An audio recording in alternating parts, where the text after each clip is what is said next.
Daily News Report. Today's big stand in history is the Boxer Rebellion. The Boxer Rebellion in 1900 played a very large part in Chinese development to become a superpower. The Boxer Rebellion was the period in which China was invaded by Christian superpowers and the Chinese stood up against the foreign devils. Though they ended up losing, the stand in history taken by the Boxer Rebellion laid the foundation for China to eventually be an independent superpower in the world. So, sorry, there is no UFC or actual boxing in this rebellion, but there are things of greater interest. Hope, resistance, and of course, magical charms. From 1839 to 1860, China fought a series of wars with the European powers. These wars were called the Opium Wars. China lost decisively in these wars to the Europeans and was forced to give up land. For example, Hong Kong was given to the British, and the Chinese were forced to open their country to foreign trade. As a result of their military losses, China was forced to sign what are known as the unfair treaties. These treaties legalized the opium trade and gave foreign traders unlimited access to China. But trade wasn't the only aspect of the unfair treaties that infuriated many Chinese. In particular, foreign missionaries were given access to preach Western Christianity to Chinese, and many Chinese rituals were outlawed. And the end result was that the Chinese citizens were often treated worse than the foreigners in their own country. It wasn't just the Chinese that considered these treaties unfair. Even the British Prime Minister, Gladstone, considered the Opium Wars and the resulting treaties a war more unjust in its origin, a war more calculated in its progress to cover this country with a permanent disgrace. By the turn of the century, 1900 China was ready to explode. But as it turned out, the fight and stand in history against undue foreign influence wasn't led by the Chinese government. It was led by a small group of people. In the late 19th century, a group of young men formed in northern China. They called themselves Yihe Quan, or the Righteous and Harmonious Fists. This group dedicated itself to martial arts and believed that their rituals and the magic charms they swallowed would give them power to perform magnificent feats. This was attractive to powerless and unemployed young men, and their numbers grew. Because of their martial arts practices, Westerners began referring to this group as boxers. While they were not a government force, local governments used them to protect villages against bandits. But it wasn't long before the Righteous and Harmonious Fists turned their attention to another source of evil in their homeland.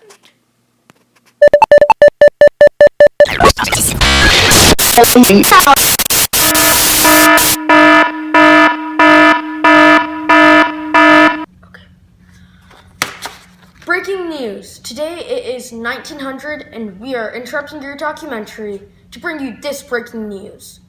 The Boxers are on a rampage in the countryside. We have reports that they are burning all Christian-influenced things and objects in their way. Let's go to our correspondent in China for some more details on what's going on. Thank you. I'm here on the scene in China as the Boxer Rebellion unfolds. Since January, things have really heated up out here. After increasing violence in the countryside and conflict, it's now June 1900. Let me walk you through how we got here. On the 5th of June 1900, the Boxers cut the railroads leading to Tianjin. This isolates the capital, which sets up the siege of Peking, which also grew Boxer support among the population. On June 14, 1900, at 7 p.m., just outside the legation quarters, German guards killed about 20 Boxers.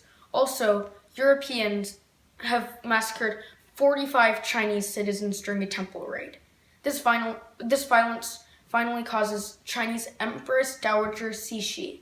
In the late June 1900, after months of indecision, she has decided to support the Boxers and declares war on the invaders. With this new support and confidence, on the 22nd and 23rd of June 1900, Chinese soldiers, with the assistance of the Boxers, burned many churches and Western buildings. Boxers and Europeans are both being killed. The Boxer Rebellion is in full swing. That's it from here. Now back to you. We can definitely see there certainly was some build-up. As all stories, there must be another point of view. We can just ask German Ambassador Clemens von Kettler. Well, Mr. Kettler, would you kindly explain your point of view? Well, we know that for a boxer, that report was rather impressive, although it is strongly tilted for China. You see, us Germans are just claiming ours taking this rich part of the world. And then the boxers had to intervene. Now the Europeans are not convinced of this boxer threat. Everyone is a boxer now. It's like a new trend. But little do they know, weird caps are not in style. Anyway, there was a boy who I strongly suspected of being a boxer. Now that I've executed him, all the boxers are causing such crude turmoil. Luckily, we have technology on our side. The boxers' martial arts are no match for European guns, not to mention the help from Japan and the United States Marines. Just wait for our reinforcements to arrive. Then we'll show you who's superior. Now, back to that petty station of yours. Well, we definitely can see there are two sides of this tale. One, however, may act a bit overconfident. Well, as it turned out, the Boxer Rebellion was quickly defeated. The invading powers relieved Peking on August 15, 1900, after fighting their way through much of northern China. The Empress Dowager and her court fled into the countryside. On September 7, 1901, a one-sided peace treaty was signed in Peking, the Boxer Protocol. This brought an end to the unsuccessful Boxer Rebellion. At the end of the day, over 5,000 soldiers and over 100,000 Chinese civilians had died.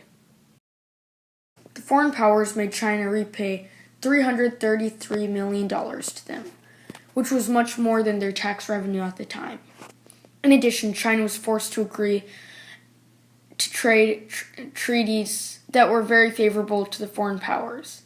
And for almost the next 50 years, foreign countries were allowed to maintain their territory and station troops in China. And as if that wasn't enough, all government officials who sided with the Boxers were executed. In the end, although unsuccessful, the Boxers told the Allied forces that China was a force to be reckoned with.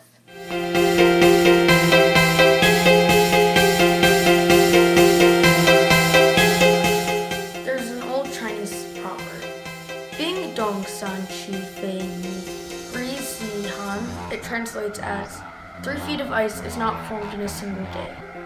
Although the Boxers were defeated in their efforts to create a truly independent China, patience in history was on their side. Over the rest of the 20th century, China would fight more wars against foreign powers. Today, as China is beginning to be recognized as an international superpower, we can look backwards to the Boxers and the stand they took in history for some of the reasons.